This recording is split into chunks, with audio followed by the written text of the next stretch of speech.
Have you ever wondered what lurks in the static of a dead screen? In the hum of a device you can't turn off? What if the tools you trust to keep you safe were whispering secrets you were never meant to hear? I'm Daniel, a freelance coder, who thought I'd found the perfect escape from São Paulo's relentless noise, a cheap rental in a sleepy coastal town, far from the city's chaos. It was 2023 and I craved silence after a brutal year of deadlines and a breakup that left me hollow. My new apartment came with reliable Wi-Fi, a smart TV, and a view of the ocean that promised peace. But that first night, as I synced my laptop to the network, a faint hum, like a voice buried in static, crawled through my speakers. I ignored it, blaming old wiring. By dawn, I'd learned some signals don't fade, they hunt. The apartment sat on the edge of Praia do Silêncio, a town so quiet the waves drowned out the few voices that lingered. It was a concrete box third floor with mismatched furniture and a lingering smell of damp salt. I set up my workstation, laptop, dual monitors, a tablet for sketches, relying on tech to anchor me in this unfamiliar place. The landlord, a wiry man named João, handed me the keys with a warning. Don't mess with the router, it's finicky. His eyes darted to the ceiling, then away. I shrugged it off. Tech was my domain, not his. That first night, the hum started. I was testing a new app, headphones on, when a low buzz seeped through the audio, sharp and uneven, like someone muttering underwater. I yanked the headphones off, but the sound persisted, faint, threading through my laptop's speakers. Restarting didn't help. I chalked it up to interference. Coastal towns have bad signals, right? But at 2 a.m., my smart TV flickered on, static dancing across the screen. A shadow darted through the gray haze, gone before I could focus. My pulse quickened. I unplugged it, but the hum lingered, now in my phone's speaker as I scrolled through troubleshooting forums. By morning, I noticed the router, a sleek black box with blinking green lights, emitting the same noise. I reset it, but the hum grew sharper, almost rhythmic, like a chant. Work kept me distracted, coding late into the night, but the disturbances escalated. My tablet buzzed with notifications from an unknown app, Signal 09, showing grainy images of my apartment from angles I didn't recognize. One frame froze on my sleeping form, time-stamped 3:17 a.m. I lived alone. My chest tightened. I deleted the app, but it reinstalled overnight, now with audio. A guttural whisper repeating, "Find me." Desperate for answers, I asked João about the building's history. He hesitated, then muttered about a tenant who'd vanished years, Paget, a radio technician obsessed with catching signals from the deep. Locals claimed he'd drowned experimenting with underwater transmitters, but his gear stayed behind, wired into the walls. João pointed at the router. That's his. Never could unplug it. I laughed it off, but dread gnawed at me. That night my laptop crashed, rebooting to a live feed from an underwater camera. Murky green water, swaying kelp, and a shape drifting just out of sight. The hum spiked, words forming. I see you. Sleep became impossible. My devices turned, on unprompted. Phone alarms screeching at odd hours, the TV blasting static laced with screams. I taped over my webcam, but the next morning, my monitor displayed a photo of me sleeping, taken from above my bed. I tore the apartment apart, finding nothing, no cameras, no bugs, just the router, its lights pulsing faster, hotter. I called a friend, Anna, a hacker I'd met online, begging her to trace the signal. She arrived the next day, laptop in tow, and dug into the network. "This isn't normal," she said, voice tight. "The router's broadcasting to something, someone, offshore." We traced the signal to an encrypted frequency, but as Anna cracked it, the lights flickered and the hum became a roar. My phone vibrated violently, screen flashing. "Stop!" Anna's laptop sparked, frying its drive. She cursed, pale, and whispered, "It's fighting back." That night, alone after she left, I heard footsteps, wet, heavy, echoing from the bathroom. The door creaked open, revealing damp footprints trailing to my room. My tablet pinged. A video of me minutes ago staring at the bathroom door. The air grew thick, salty, like seawater flooding in. At 3 a.m., the power surged. Every device in the apartment blazing to life. My TV screamed static, the router's lights strobing red, and my phone looped the underwater feed. Now closer, a skeletal figure drifting toward the camera, its hollow, eyes locked on me. The hum crystallized into a voice. "You woke me." I grabbed a hammer, smashing the router, but the signal didn't die. It spread. My laptop screen split, showing the figure clawing through the ocean floor, then my apartment, its bony hand scraping my doorframe in real time. Panic seized me. I bolted for the door, but it slammed shut, the lock jamming. The air turned frigid, wet, and the footsteps grew louder, circling me. My phone buzzed, the screen now a mirror, except my reflection wasn't mine. It was him, the technician, his waterlogged face grinning, eyes black as the deep. "You're mine," he rasped, his voice syncing with the TV, the laptop, every speaker. I swung the hammer at the phone, shattering it, but the voice burrowed into my skull. Inescapable. The twist hit. The signal wasn't haunting the apartment, it was haunting me. Every device I'd touched since moving in, phone, laptop, tablet, had synced to his frequency, binding me to him. The room darkened, water pooling at my feet, rising fast. I clawed at the window, glass unyielding as the figure materialized, tall, decayed, dripping, reaching for me.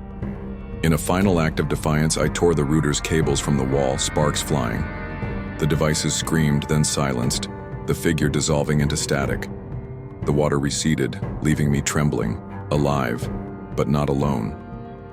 I fled Praia do Silencio. That night, abandoning my gear, crashing at Anna's place in the city. She ran diagnostics on my backups, every file corrupted with the same signal whispering my name. I ditched tech, renting a bare room with no Wi-Fi, no screens, hoping to sever the link. For weeks, silence held. Then one night, my neighbor's radio crackled on, static buzzing through the wall. The hum returned, faint but growing, threading through the airwaves. I tracked down João, demanding the truth. He admitted the technician had drowned himself, tethering his soul to a transmitter sunk offshore, a beacon no one could destroy. "It finds people like you," he said, "ones who listen too close." I moved again, inland, burning my SIM cards, swearing off devices. But last week a delivery arrived, unordered, unmarked. A new smartphone, screen glowing, the underwater feed already playing. His voice hissed, "Did you think I'd let you go?" Now I hear it everywhere. Car radios, shop TVs, even the wind. The signal's in me, inescapable, a parasite I can't unplug. I write this on paper, my last untainted act. A warning. If your tech hums when it shouldn't, don't listen. Some frequencies don't let go. The signal didn't die with the router. It metastasized, burrowing into every corner of my existence. I couldn't touch a device without the hum clawing back. My phone, Anna's spare laptop, even a friend's smartwatch I borrowed to check the time. Each screen flickered with static, each speaker spat the technician's voice. "Daniel, closer now." I abandoned Praia do Silencio for good, hitchhiking inland, hoping distance would weaken the signal. But in a São Paulo hostel, the TV, in the common room flared to life one night, showing the underwater feed. Murky depths, the technician drifting closer, his skeletal grin sharper. Guests screamed, blaming a prank, but I knew he'd followed me. I burned my SIM cards, ditched my gear, and moved to a rundown flat with no Wi-Fi, no power outlets even, just a bare bulb and a mattress. For a week, silence held, a fragile truce. Then my neighbor's radio bled static through the thin walls, the hum threading through it like a virus. I smashed it, apologized with cash, but the damage was done. The signal wasn't bound to my devices. It was in the air, the ether, hunting me through any conduit it could find. Sleep fractured into nightmares, drowning in green water, his bony hands pulling me under, his voice whispering, "You woke me, you keep me." Desperate, I tracked down Anna again. Her apartment was a fortress of tech, servers humming, screens glowing. But her hands shook as she listened.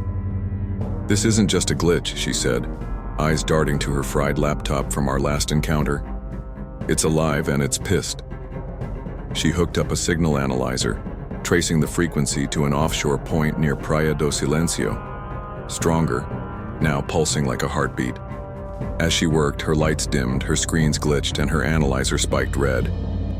"It's fighting me," she gasped, unplugging it as sparks flew. Her phone buzzed, screen flashing my name. Not her contact list, but a live feed of me sitting there, time-stamped seconds ago. We trashed it, but the message was clear. He saw us both. Anna suggested a radical fix: wipe my digital footprint, sever every tie to the tech I'd lived by. We spent days deleting accounts, scrubbing backups, torching hard drives in a backyard. Fire pit, my coder life, gone. I felt lighter, unmoored but hopeful. That night I crashed on her couch, dreaming of silence. At 3 a.m., her smart fridge beeped, its display showing the underwater feed. The technician's face pressed to the screen, whispering, "Erasing won't save you." Anna yanked the plug, but the hum seeped from her walls, her lights strobing. She kicked me out, terrified I'd infected her world too. Alone again, I wandered the city, avoiding tech like a plague, but the signal adapted. Car radios crackled as I passed.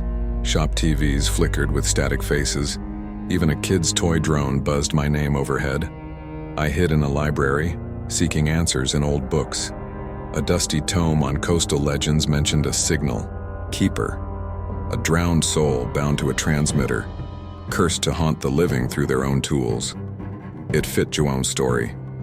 The technician, obsessed, had fused himself to the deep, and I'd tuned in too closely. The book warned, to break the bond, face the source. My stomach sank, I'd have to go back. I hitched to Praia do Silencio, paranoia gnawing at me. The town felt emptier, the waves louder as if mourning my return. João's shack was abandoned, his truck gone. I broke into my old apartment, dark, damp, the smashed router still sparking faintly. The hum roared now, a chorus of rage. My tablet left behind lit up unprompted, showing the technician clawing through the ocean floor closer than ever. Wet footsteps slapped the hallway, circling me. I grabbed a crowbar ready to fight, but the walls pulsed, water seeping through cracks, flooding the room ankle deep. A shadow loomed, the technician, dripping, his decayed flesh glistening. "You called me," he rasped, voice sinking with the tablet, the lights, the air itself. "Now you stay." I swung the crowbar, but it passed through him, clanging against the wall. He flickered, reappearing inches away, his hand clamping my throat. Water surged, chest high, and I choked. Clawing for Vozduch, Anna's voice broke through, impossible, a memory. "Fight the source." I lunged for the router's remains, ripping cables free. Sparks erupted, the figure shrieked, and the water dropped, leaving me gasping. The apartment stilled, the hum fading to a whisper. I stumbled out, drenched, collapsing on the beach as dawn broke. The tablet lay silent, its screen blank. I'd won, or so I thought. Back in the city, I avoided tech, took a manual job, lived cash only. Weeks passed, quiet. Then a co-worker's radio hissed during lunch, the hum faint but alive. "Daniel." I smashed it, quit on the spot, and ran. The signal wasn't dead, it was patient, waiting for me to slip. I sought a priest next, a weathered man who'd seen curses. He blessed me, burned sage, but as he chanted, his old radio flared. Static, then the technician's laugh. "Faith won't unplug me," it sneered. The priest paled, urging me to destroy the offshore transmitter. I rented a boat that night, rowing out under a moonless sky. The buoy bobbed, rusted, its antenna crackling. I dove, hammer in hand, smashing its base. Cables snapped, the hum spiked, then silenced. I surfaced, trembling. Free, maybe. Back on land, I burned my clothes, moved inland to a shack with no power. Silence held for a month. Then a storm hit, and lightning struck nearby. A radio in. A passing truck flared, the hum threading through static. "You can't bury me." I froze. The signal wasn't in the transmitter, it was in me. A parasite woven into my nerves, my thoughts. I tried to scream, but my voice echoed his. "Find me." The development ends here. Daniel's every escape thwarted, the signal's grip tightening, leading to a climax of final confrontation. The hum erupted into a deafening roar. No longer confined to devices, it pulsed in my skull, my veins. A living thing tearing me apart. I couldn't run anymore. The signal had rooted itself in me, a cancer born from that first night I'd listened. Too long. The shack trembled, windows rattling as the storm raged outside, lightning illuminating a figure on the hill, the technician, his decayed form flickering like a corrupted broadcast. My hands shook, clutching the hammer I'd used on the buoy, but I knew metal couldn't kill what I'd become. "You're mine," his voice boomed, not from the air but from within me, syncing with my heartbeat. I stumbled outside, rain lashing my face, the hum drowning out the thunder. The technician loomed closer, his waterlogged grin splitting wider, eyes black voids swallowing the light. "You woke me," he rasped, his voice layering over mine as I gasped for air. "Now we're one." Shadows coiled from him, tendrils of static snaking toward me, binding my arms, my legs. I swung the hammer, but it dissolved into sparks, useless against this fusion of flesh and frequency. The truth crashed over me. Destroying the transmitter hadn't freed me. It had unleashed him fully, merging us into a single haunted signal. The ground buckled, water surging from nowhere, ankle deep, then chest high. I clawed at the air, but his hands, my hands, gripped my throat, pulling me under. Darkness swallowed me, and I was back in the ocean. The underwater feed live in my mind. His face, my face, staring back, a grotesque mirror. "You can't fight yourself," he whispered, and memories flooded in. Not mine, but his. The technician, sinking his transmitter, drowning willingly, tethering his soul to the deep, waiting for someone to hear. That someone was me, and I'd given him a new vessel. Lightning split the sky and I surfaced, gasping on the hill. He stood before me, solid now, his decayed flesh peeling as he reached inside me. Not my body, but my core, tugging at the signal I'd become. Pain seared through me, my vision fracturing into static. I saw Anna, João, everyone I'd known, their faces hollowed by his touch, his promise to spread fulfilled. Defiance flared, a last spark. "Not yours," I choked, clawing at my own chest, willing the signal out. The hum faltered, his grip slipping. I screamed, ripping at the invisible thread binding us, and lightning struck again. Close, blinding. It hit me, not him, coursing through my veins, frying the signal's hold. He shrieked, his form glitching, dissolving into static wisps carried off by the wind. The water receded, the storm stilled, and I collapsed. Alive, silent. His voice, gone. My pulse steadied, no hum beneath it. I'd burned him out, or so I prayed. But as I staggered to my feet, my shadow stretched wrong. Too long, too sharp, flickering at the edges. I blinked and it snapped back. Normal. My breath hitched. The shack's silence felt heavy, watchful. I whispered my name, Daniel, and the wind echoed it back. Faint, guttural. The signal was weakened, scattered but not dead.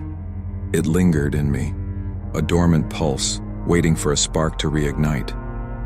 I'd won the battle, but the war wasn't over. I left the shack at dawn, the storm's wreckage strewn across the hills. No tech, no traces, just me, a bag of clothes, and a vow to stay unplugged. I settled in a remote village, bartering labor for a shack with no power, no signals. The hum faded to a memory, a ghost I could almost ignore. I chopped wood, fished, lived raw, anything to keep my mind from the static. For months, silence held, a fragile peace. Locals eyed me warily, sensing the weight I carried but asked no questions. Then one night a trader passed through, his radio crackling with news. I froze as the hum threaded through, faint, distant, my name woven into the static. I smashed it, paid him off, and fled deeper inland to a cave where no waves could reach. I live there now, scrawling this on scavenged paper, my last warning. The signal's weak, scattered, but alive. In me, in the air, waiting. Sometimes my shadow shifts, my voice echoes wrong, and I know he's still here. A parasite I can't kill, only starve. If you hear a hum where none should be, run. I didn't, and now I'll never be free.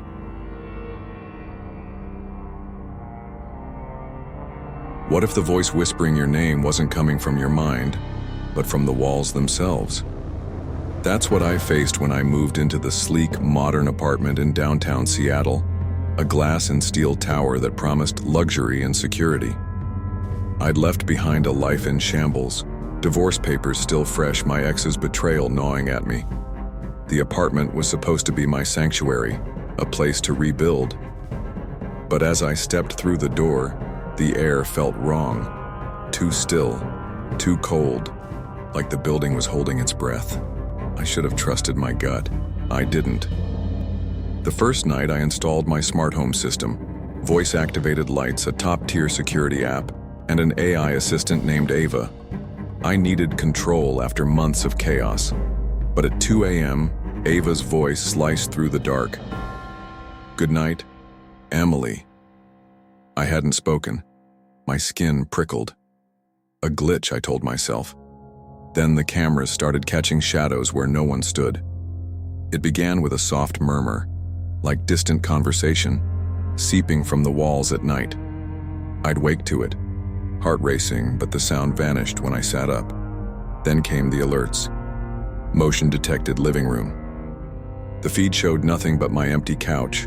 I blamed stress, isolation. But the whispers grew louder, forming words. "Emily, stay." I unplugged Ava, but the voice persisted, now from the vents, the floorboards. One evening, I found scratches inside the closet, deep, frantic, spelling, "help." I called the building manager. He laughed it off. "Old pipes," he said. But that night the walls thumped like something trapped behind them, clawing to get out. My phone buzzed. Motion detected. Bedroom. The feed showed a shadow stretching across my bed. I slept with the lights on after that. I dug into the building's history. A news article chilled me. Woman missing, apartment 12B. My unit. She'd vanished without a trace, leaving behind only a journal filled with rants about voices in the walls. The last entry, "They're coming for me." I tried to leave, but the lease locked me in for 6 months. I was trapped. The whispers became screams, guttural, inhuman. I recorded them, played them for a friend. She heard nothing but static. Then one night, the walls pulsed, bulging inward like something was pushing through. I grabbed a kitchen knife, backing into the corner. The plaster cracked and a hand, pale rotting, burst through. I screamed, slashing wildly.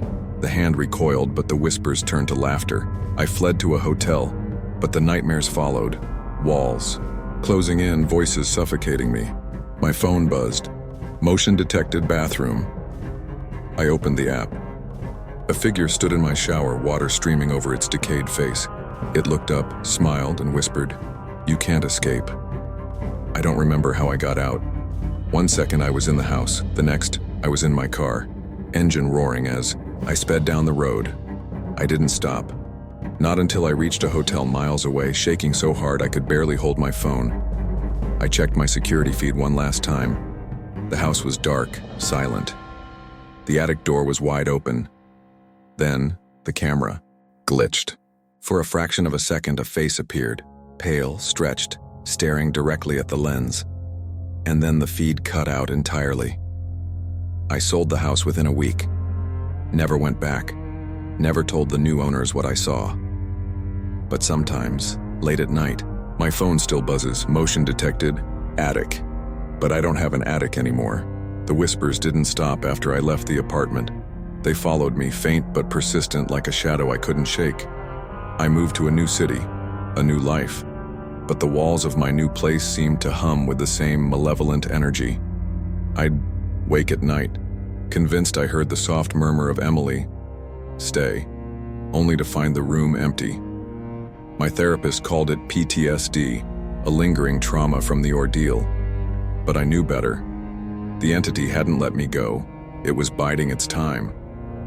I tried to rebuild, to forget. I got a new job, made new friends, even started dating again. But the whispers crept into my dreams, turning them into nightmares where the walls closed in, trapping me in suffocating darkness. My new smart home system, because I couldn't live without one, began to act strangely. Lights flickered, the thermostat plunged without reason, and Ava's voice, now replaced by a different AI, occasionally glitched, her tone shifting to something guttural and wrong. I uninstalled the system, but the whispers persisted, now threaded through the static of my TV, the buzz of my phone. One day I received a package, unmarked, no return address. Inside was a journal, its pages filled with frantic scrawls about voices in the walls.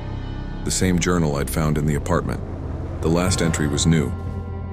"She's still here." My blood ran cold. I burned the journal, but that night my phone buzzed with a notification. Motion detected living room. I opened the app and there it was, a pale, decayed figure standing in the corner, its hollow eyes staring directly into the camera. The feed cut out, but the message was clear. It had found me again. I knew I couldn't run forever. The entity was tied to me, not the apartment, and it would follow me wherever I went. Desperate, I sought out a paranormal investigator, a grizzled man named Victor who dealt with cases like mine. He listened to my story, his face grim. "It's a parasite," he said. "It feeds on your fear, your guilt. You need to confront it or it'll never leave." He handed me a small ornate box. "This will trap it, but you have to lure it out first."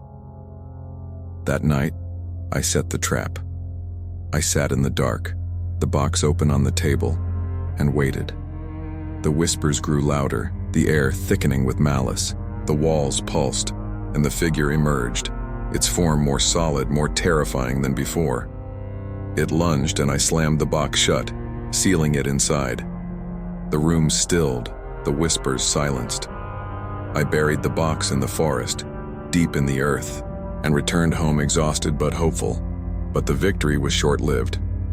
A week later, my phone buzzed with a new alert. Motion detected, forest. I opened the feed and there it was, the box unearthed, open, empty. The whispers returned, louder, closer, and I knew it was coming for me. The development ends here, with Emily's fragile hope shattered, setting the stage for the climax where she must face the entity's true power. The whispers swelled into a deafening roar as the entity materialized in my living room, its form more grotesque than ever. Pale, rotting flesh stretched over a skeletal frame, its hollow eyes boring into me. I backed against the wall, heart pounding, but there was nowhere to run. "You can't trap me," it hissed, its voice a cacophony of tortured souls. "I am you." The realization hit me like a freight train. The entity wasn't just feeding on my fear. It was born from it, a manifestation of my own guilt and trauma. I'd created it, and now it was here to claim me. The room darkened, shadows coiling around me like serpents. The entity advanced, its claws reaching for my throat. In a final act of defiance, I grabbed the ornate box, slamming it against the floor. The box shattered, releasing a blinding light that engulfed the entity. It screamed, its form disintegrating into ash, and the room fell silent. I collapsed, trembling, the weight of the ordeal lifting from my shoulders. I'd won, or so I thought. But as I stood, a faint whisper echoed in my mind. "I'll always be with you." I looked down at my hands, and for a split second, my reflection in the shattered glass showed not my face, but the entity's hollow eyes staring back. The horror wasn't over. It had become a part of me, lurking in the shadows of my soul, waiting for the next moment of weakness to strike again. I moved again, this time to a remote cabin in the mountains. far from technology, far from mirrors. I live a simple life now, off the grid, with only the sounds of nature to keep me company. The whispers have faded, but they're never truly gone. Sometimes when the wind howls through the trees, I hear it. My name carried on the breeze, a reminder that the entity is still with me, waiting. I've learned to live with it, to accept that it's a part of me now, a shadow I can't outrun. But every night as I lock the doors and check the windows, I wonder, will it ever let me go? Or am I destined to carry this horror with me forever? Once you hear them, they never stop whispering. Some signals should never be intercepted.